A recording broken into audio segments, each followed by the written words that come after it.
very deliberately some of those things that are important to you, that it's easy then to easier to stay focused, stay excited, stay motivated, and have energy through the rest of the day. And I've definitely found that. I feel horrible when I get to 3 or if some of the most anxietous times in my day, or if I do have a day where everything's just willy-nilly and reactionary and not deliberate and not ritualized, and I just and being pulled all over the place. And next thing I know, it's 4:00, and I'm just like, man, I just don't feel like I've done anything that I quote unquote should have done for myself or my business, and it's very demotivating in those times. So yeah, I'm enjoying the morning routine thing quite a bit as well.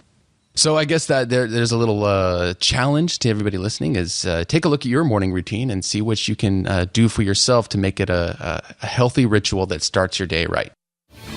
And now, the features segment. All right, so on today's Internet Success interview, we have an Academy member. Somebody who's been an Academy member for several months now, Maren Kate. And she's been quite active in the Academy, doing a lot of interesting things.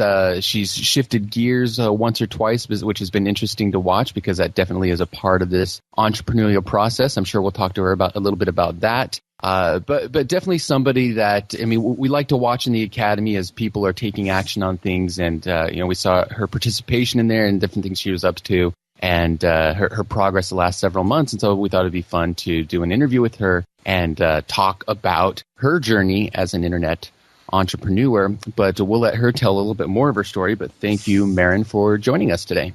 Hi, thanks so much.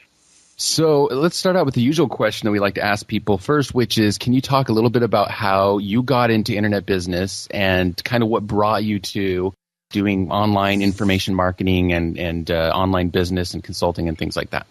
Well, what got me started was when I finished college, I wanted to work for myself, so I was selling stuff on eBay, and it was just a lot of work. It was constant going to the post office and, dealing with customers, and I sold unique items, so there was just absolutely no way to scale it. So the more money I made, the harder I had to work.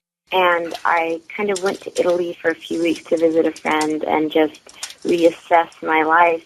And on the plane ride, I was looking for business podcasts, and I actually found this podcast, Internet Business Mastery, and I listened to like 7 hours of it, as much as I could download. And the entire time I was just like, this is the kind of business I need to be in. I need to be in the kind of entrepreneurship where the more systems I set up, the more scalable I make my business, the less I have to work, as opposed to as I was trying to enjoy myself in Italy, I was like running to cafes all the time, checking on my auctions, coordinating back home, making sure people were sending out the stuff. And on one of your episodes, it was a success story with Pat Flynn. Yeah. And he explained the way he, got out of his architecture job and started this entire business for himself online. And he was really close to my age, and I was just like, wow, if he can do it, I can totally do this too. So I picked up the 4-Hour Workweek, which is something Sterling recommended, and read through that during the trip. And when I got home, I was just completely, fixated on learning everything I could about internet business and just applying it. Very cool. And so it sounds like you went straight. So you finished college and you knew right away. It's like, well, I don't want to just go into the corporate employee world. I want to do something on my own. What was it that made you want to go that direction of not wanting to go work for? And what was your degree in? So what was that process a little bit like for you? My degree was in English literature, and I'd always thought from the beginning, like I wanted to make a certain amount of money to live the kind of lifestyle I wanted. So I thought I would go into law school, but by the time I was finishing up my English literature degree, I could barely sit through like a 2-hour lit lecture, and I was like, there is no way I'm going to be able to sit through 8 hours of, lecturing about penal codes. So I decided, I was like, I have to do something else. And I bartended through college, so I thought about maybe opening a bar, but again, I was just like, you can't travel, it's not mobile, you're stuck in one place, you have to put tons of hours in. I guess it just really came down to I was kind of lazy, but I was also really motivated to find ways to get out of excess work. So it's an odd combination. Yeah. Yeah, and I mean that's the whole part of lifestyle design is seeing what kind of lifestyle you want. As far as lazy goes, maybe that's what originally drove me, but now we work a lot, but it's just very different. We can do it anywhere. And, that certainly is the part that was exciting for me. And like you said, about having a bar, I mean, I almost ended up with a Jamba Juice. And I just kept thinking, oh my gosh, I would actually have to be around to make sure everything's going okay, even with a manager.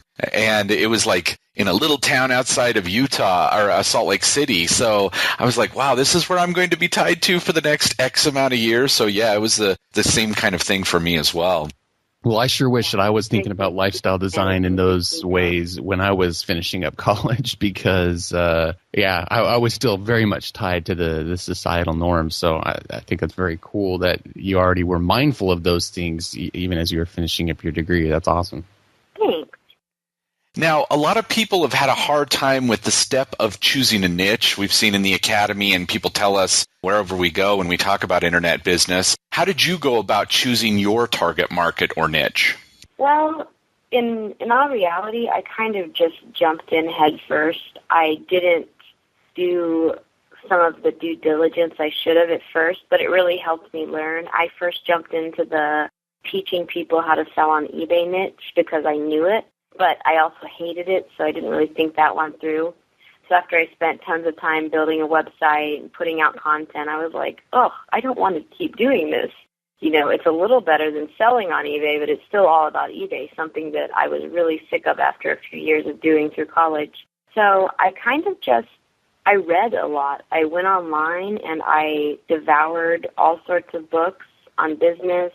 I read a lot of success stories about other people's businesses and just wrote down the characteristics I noticed through all the people that I looked at and was like, I want a lifestyle like theirs. Like Timothy Ferriss of the 4-Hour Workweek. He was one of the people that I kind of noted what he did to get where he is, and I'm like, he has a kind of lifestyle I like that I would want to emulate.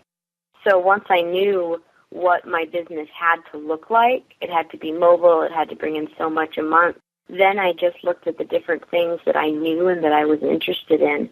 And I got a lot into social media and design and all sorts of things, and that was what really was interesting to me, and I loved reading about it and learning new things and being involved in the communities. So I just kind of decided that I would at least give it a try to consult businesses on how to use social media to build their brand, and it pretty much just grew from there. So one thing that comes to my mind there is, one thing I want to ask you is, so you said you just kind of jumped in head first with the eBay niche. Do you wish you had spent more time thinking about it, or in hindsight was that, I mean, it sounded like you went ahead and you realized it and you shifted gears and you said you learned some lessons. Do you think, in hindsight, do you think it just worked out the way that it needed to work out, or do you wish that you had done more due diligence?